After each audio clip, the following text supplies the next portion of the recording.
सभा अध्यक्ष वासुदेव देवनानी भारत लौट आए हैं। विदेश के दौरे पर वो थे। ऐसे में विधानसभा अध्यक्ष वासुदेव देवनानी से फॉर्स इंडिया की खास बातचीत में उन्होंने क्या कुछ कहा, बातचीत के जरिए सुनाते हैं आपको। विधानसभा अध्यक्ष वासुदेव देवनानी हमारे साथ हैं। वो 17 जून से 25 जून तक की फ्रांस और जर्मनी की यात्रा से लौट कर आए हैं।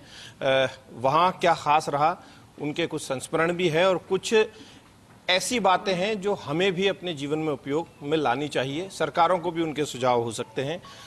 आपकी यात्रा रही और काफी विस्तृत यात्रा रही, क्या खास लगा आपको वहां? सुभाष चंद्र जी का भी आपने जिक्र किया जर्मनी को लेकर। कॉमनवेल्थ कंट्री एसोसिएशन का जो योजना रहती है, हर वर्ष एक जगह सारे कंट्रीज के स्पीकर्स की मीटिंग होती है और बाकी हम लोग 3 और कंट्रीज में अध्ययन यात्रा के लिए जाते हैं। उसके तहत गत बार तो इंडोनेशिया, जापान और सिंगापुर जाना हुआ। क्योंकि चारों देशों की यात्रा एक साथ की थी तो लंबा पीरियड लगा।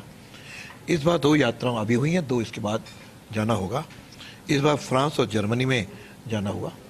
इसका जो साधारणतः उद्देश्य रहता है वो संसदीय परंपराओं का अध्ययन करना, वहाँ की लोकतांत्रिक कार्यप्रणाली और प्रशासनिक जो नवाचार है, ढांचा है, उसको देखना, प्रवासी भारतीयों से मिलना और फिर राजस्थान में निवेश संबंधी जो उद्योग इत्यादि की भी संभावनाएं जो बन सकती हैं उसकी भी जानकारी लेना और साथ में जो वहाँ पे आध्यात्मिक और भारतीय जीवन पद्धति है का जो विदेशों में प्रभाव है उसको भी सोचना, देखना, अध्ययन करना, इस प्रकार का एक उद्देश्य रहता है। उसके तहत दोनों देशों में जाना हुआ। आपने वहाँ योग भी किया, वहाँ योग को लेकर कैसा रिस्पॉन्स था? योग के बारे में भी अच्छा सुझाव है।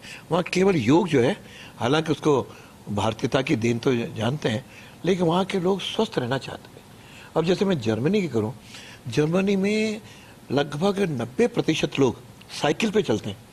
वहाँ ये मोटरसाइकिल और स्कूटर नाम की कोई चीज़ न के बराबर है। या तो बहुत बड़े लोग हैं तो कारों में जाएंगे और या फिर साइकिल पे चलेंगे। तो साइकिल के कारण उनको शारीरिक व्यायाम करने का भी स्वभाव है। उसके कारण से जर्मनी का पर्यावरण भी काफ़ी कुछ अच्छा है और दोनों जगह डिसिप्लिन के मामले में, यानी एक कार को आगे किसी को ओवरटेक नहीं करेंगे, सिस्टम से चलेंगे। आपको एजुकेशन सेक्टर की बहुत अच्छी जानकारी है। आप अक्सर इस सेक्टर में आपने काफ़ी काम किया है। वैसे तो आपने सामाजिक क्षेत्र में, सांस्कृतिक क्षेत्र में भी अच्छे काम किए हैं।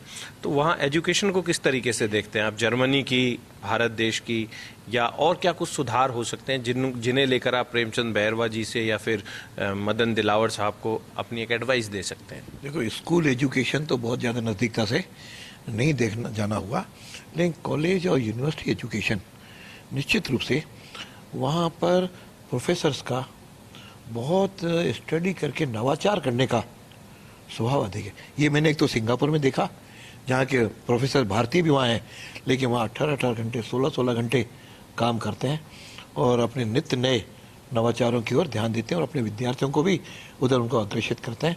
वहाँ के विद्यार्थी भी सिंसियर हैं। मुझे लगा डिसिप्लिन मुझे दोनों देशों में अद्भुत लगा। जिसमें ट्रैफिक का तो पता है, कोई भी क्रॉस करके दूसरा नहीं जाएगा।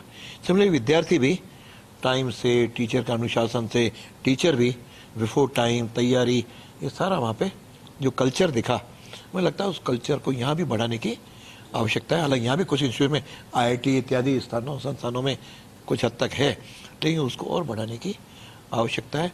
तकनीकी रूप से नियम प्रक्रियाओं पर अगर हम आते हैं तो एक विषय जबरदस्ती से चल रहा है, इन दिनों बहुत चल रहा है, कंवरपाल मीणा वाला।